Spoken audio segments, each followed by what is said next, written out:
Hi, little yarnivores and spiderettes. Fiber Spider back again with another tutorial just for you. And today I have got a really lovely stitch to show you. It is the 3D stitch. And as you can see, it has quite a bit of texture going on here, but it's very stretchy and squishy, and it is really surprisingly easy to do. It is just a one row repeat. Yes. And after you do your foundation setup, it is a breeze. It goes by really, really fast. And for this piece, I used Lion Brand Ferris wheel, and I used about, I want to say, 2.5 skeins for my particular scarf. Of course, you could make this whatever dimensions you want, the width, the length, what have you. This would make a great blanket, a wrap, a scarf, a what have you. But overall, it is really quite simple. Now, also, I used for this piece, it was a size I 5.5 millimeter hook. Of course, you can use whatever, works for you and the gauge that you're going for. And this was really lots of fun to make, and it works up pretty darn fast too. All right, so with that being said, let's get started. All right, so since I know I'm going to get questions, the colorway that I used for the scarf was Full Moon for the Ferris wheel yarn. Absolutely gorgeous yarn. Now, I did have a ball of the Imaginary Garden, same yarn, different colorway, but I really think it was too dark for demonstration purposes. So we are going to be using some Red Heart Super Saver that I had on hand. And so for your base chain, by the way, I'm using the same size hook, the 5.5 millimeter I crochet hook. So for the base chain, you need a multiple of 3 plus 2 additional chains. So I got my little slip knot, and we're just going to do some chains.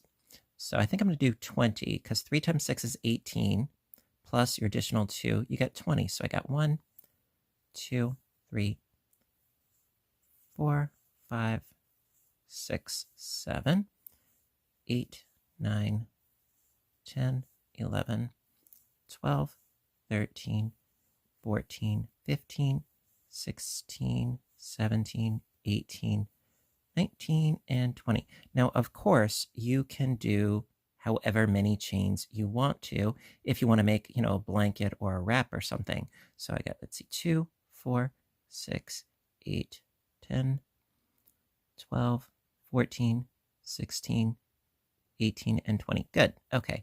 You know me. I like to double check.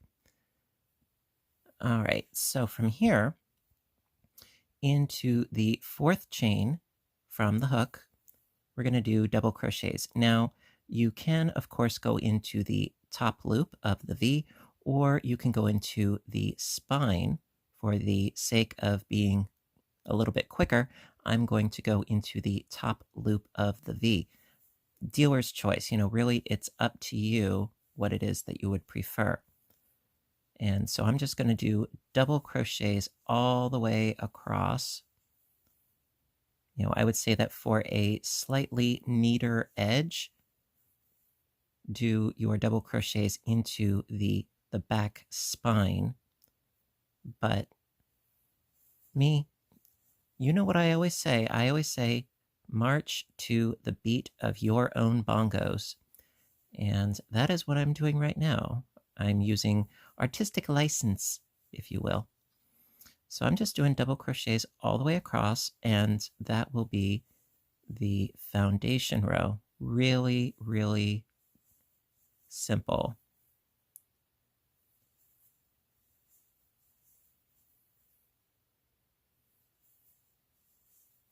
Just tooling along.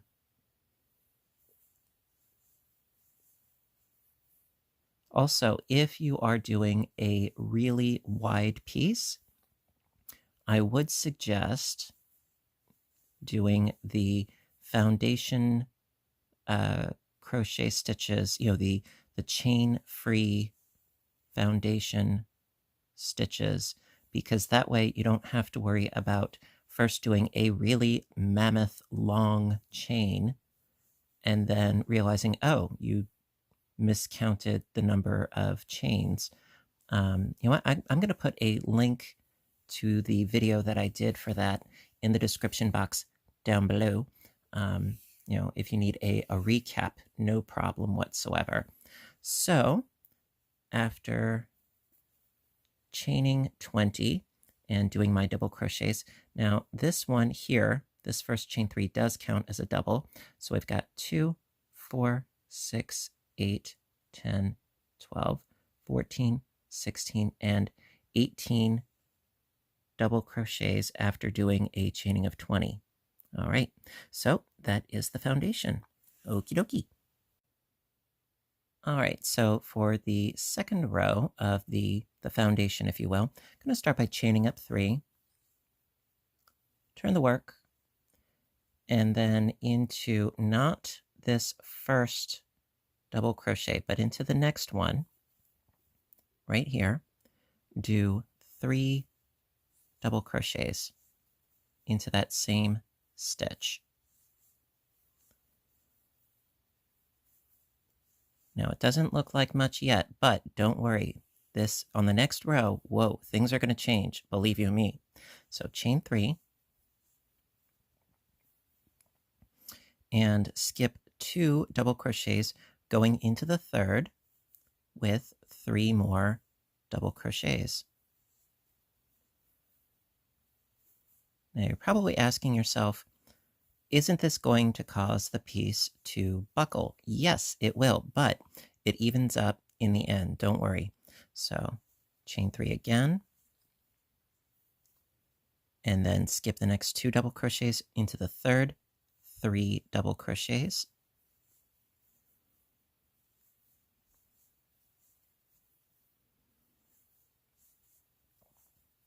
Chain 3. Skip 2 doubles, go into the third with 3 doubles.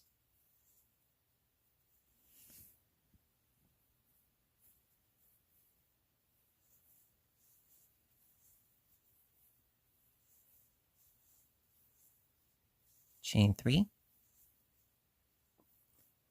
Skip 2, go into the third with, whoop, hello, into the third with 3 doubles.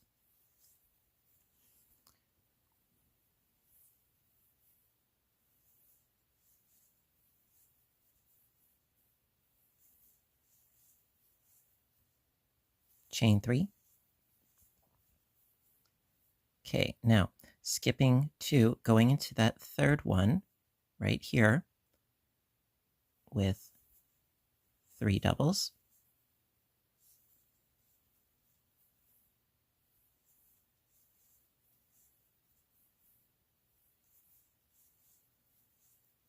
And then last but not least, we need a double crochet into the top of the third chain, which is right there. Now, for argument's sake, you know what? You could do a double crochet into that space, but for the sake of neatness, in this particular case, I would say go into that top stitch right there. Okay, now if you'll notice, we have some symmetry going on here. We've got a double crochet, and then in the very next stitch, we've got 3 doubles. On the other end, same deal. So we do have symmetry. Now, yes, it is creating a bit of an arch because we have all these chains. However, as the piece continues, it will sort of even itself up in the end. So not to worry, you know, you're not doing anything wrong. And we shall continue on to the fun row. Alrighty. All right, so from here on out, all of the following rows are going to be exactly the same. So I'm going to start by chaining up 3. Also, that third chain, you might want it to be just a smidgen loose because we are going to be working into the third chain every row. So keep that in mind. I have a tendency of stitching with a bit of a death grip, so that's why I'm saying that. All right, so now we are going to do back post double crochet clusters. Now that sounds daunting, but not to worry, I'll walk you through it. And we're going to start, it's doing a cluster around this first double crochet of this cluster. We're going to leave this one alone. We're going to go around this one right here. So going to go from the back around the post of this first double crochet. Now it does help if you turn the work. And in other videos I've said how I dislike back post double crochets because they're tricky. Well, they are a little bit easier in this particular project with the exception of this first cluster. It's a little bit tricky and finicky. However, if you grab right here, it makes it a little bit easier, and I'll show you why. So do our first double crochet, and then right underneath that bar, see where I grabbed, it makes it a lot easier. And then another one, and then a total of 3 double crochets underneath that bar of that first double crochet. Now, not to worry, we will be doing repeats, okay? It looks a little bit weird right now, but it will make sense as we go on. So, chain 3, and then going to do the same process under the first post of the first double crochet cluster over here. So again, going underneath, I got my yarn over, going underneath, and then around, and then doing 3 back post double crochets.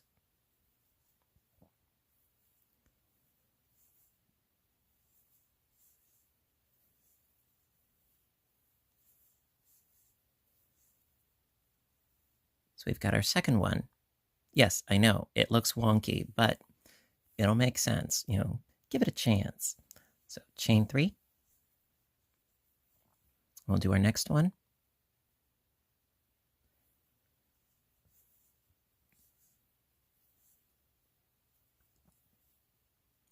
Also, once you get the hang of it, you can just sort of swoop in and go in for the kill. You see? And all of those are around that first post right there. And it's always chaining of 3, and then 3 doubles around the first post.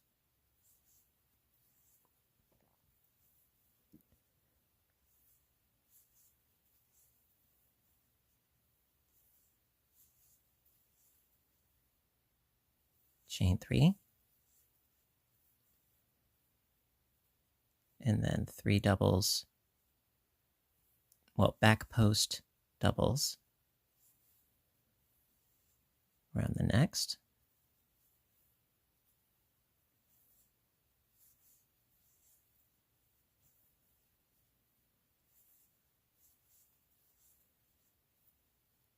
There you go.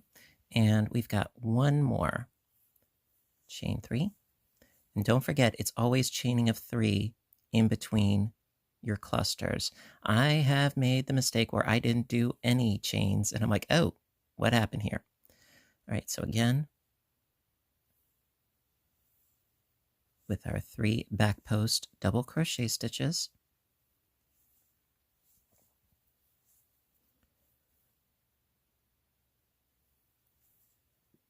there we are. Now, when you reach the end, just like in the beginning, we went from our chain 3 directly to doing our first cluster. The chain 3 counts as your first double. Well, when you reach the end, after doing your last cluster, go directly into doing a double crochet into the top third chain. Now, again, if you want sort of an easy way out, which I would not blame you for, I don't judge, you could always go into this space with a double crochet. Or you can go into the top third chain, which I just think it makes it look just a little bit nicer. Again, dealer's choice, it's up to you. All right, so that is the end of the first fun row. And yes, it looks weird. I will be the first to admit it, but it has such a dynamic look to it once you get it going. So let's continue on. All right, so the next row is exactly the same, but you know I like to do repeats for you guys. So chain up 3, turn the work, and then again into the first post. We're going to scooch around, going underneath that post. And with this one especially, it helps if you grab it, because it's so close to that first chaining up of 3. So I got 1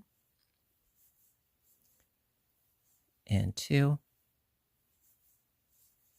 and 3. Chain 3. And then we're going to mosey our way across. So again, into the next cluster, go down and around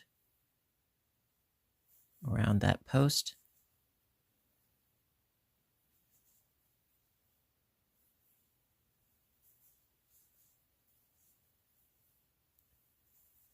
And I would say really any kind of color changing yarn I think would look awesome, especially in ombre.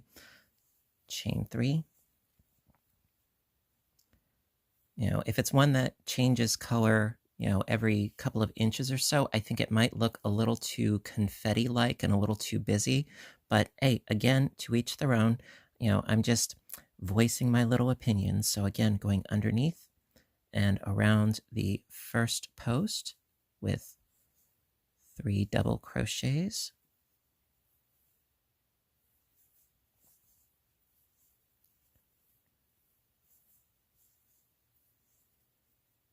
Like so. You know, I think the only thing that I would really recommend that you don't make with this stitch is perhaps a blouse, unless if you're wearing something underneath it, for obvious reasons. Chain 3, and then going to the next cluster around the back, grabbing the post, and doing 3 more doubles. And this is one of these great sorts of stitches where once you get the hang of it, and it does take a little bit of practice, don't get me wrong, once you get the hang of it, you know, you can just sort of get lost in the zone. Just the 3 doubles around the back post of the first, chain 3, and then just go into doing the next one. As sort of a meditative quality to it, which, you know, I'm a big, big, big advocate of stitching for healing purposes. You know, as far as being a meditative and recuperative kind of craft. All right, so again, we're at our last one. So around the back, grab that post. There we go. You know, by and large, you're not even working into actual stitches. You're going into stitch spaces and round posts. So, you know, would I recommend a particularly foofy yarn? You know, like what's it, like a boucle or something like that? Not necessarily, you know, and fun fur, oh gosh, oof. You know, I'm not a fan of fun fur myself, you know, but, you know, a more foofy yarn than what I'm currently using, you know, I would say, sure, give it a whirl. So I'm just doing a double crochet into the last third chain of our first double crochet. And there you go. All right. And you know what? We'll do one more row, and then I'm going to show you how you can finish this up. And, that will be that. All righty. All right, so I'm going to show you one more repeat because I love you guys. Chain 3, turn the work, and then, of course, we're going to do our cluster around this first bar. So we're going around the bar, like so, and we're going to grab it like a rabbit, and do our first double, and then our next 2 doubles. Grabbing it and holding it in place really, really does help, I think. Especially on that first one. It can be a little disagreeable. All right, chain 3.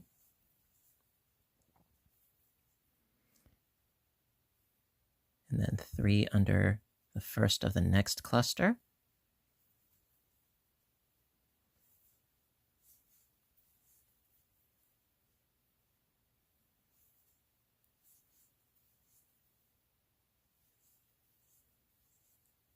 Also, now I know a lot of you make other things that I wouldn't normally think of, but I just thought, you know what, these would make awesome curtains if you used a rather lightweight yarn. Just something that sort of came to me. I don't think that this would look good as like a table runner or something like that because it's so textured that it would get squooshed. But I think that curtains would look lovely. Or a cowl, that would be cool too. 1, oops, and 2 and 3. And then around that first one, do your 3 doubles.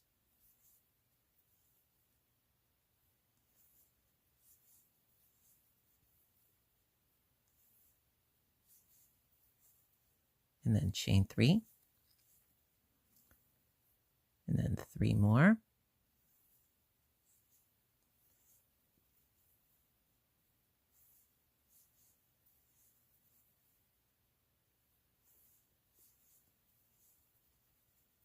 Like so. And then 1 more cluster.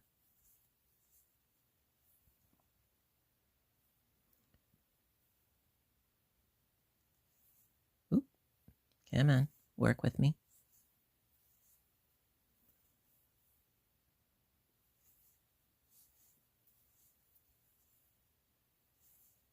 Okie dokie.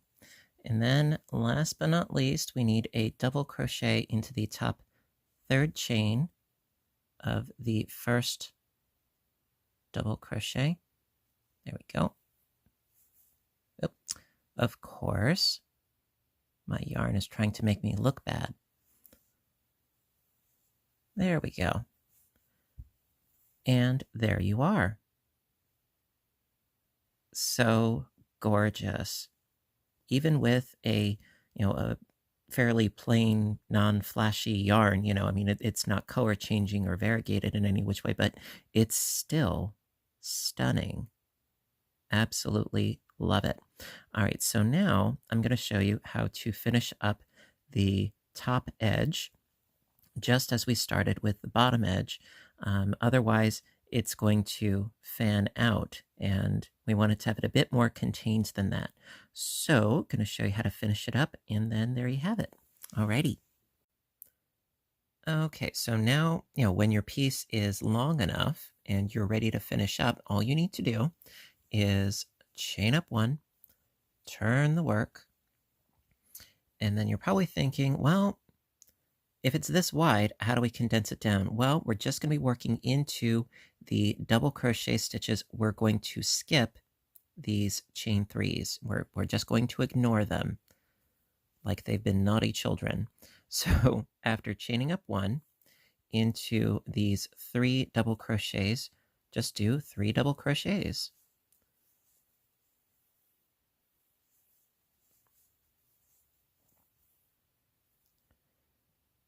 And there we go.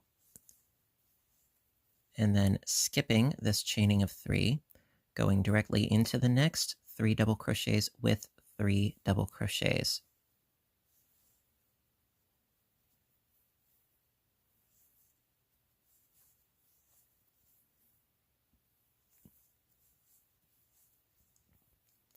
And so forth, all the way across until you reach the end. It's really that simple. You know, the stitch itself, it may seem a little bit daunting at first. You know, I totally understand, but that's why they created the pause button. It's quite okay. You know, pause, rewind, replay, do what you got to do. But I would strongly encourage you to give this stitch a try because I love it. And I hope you guys are going to love it too, because I mean, it's such a lovely texture created from such, you know, a simplistic 1-row repeat once you know, when you get down to it, you know.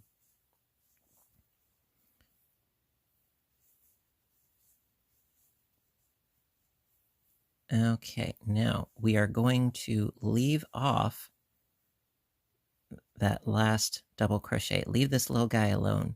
You know, let him just hang out there, because when we go back, you know, this is just the chain once. We've got 3, 6, 9, 12,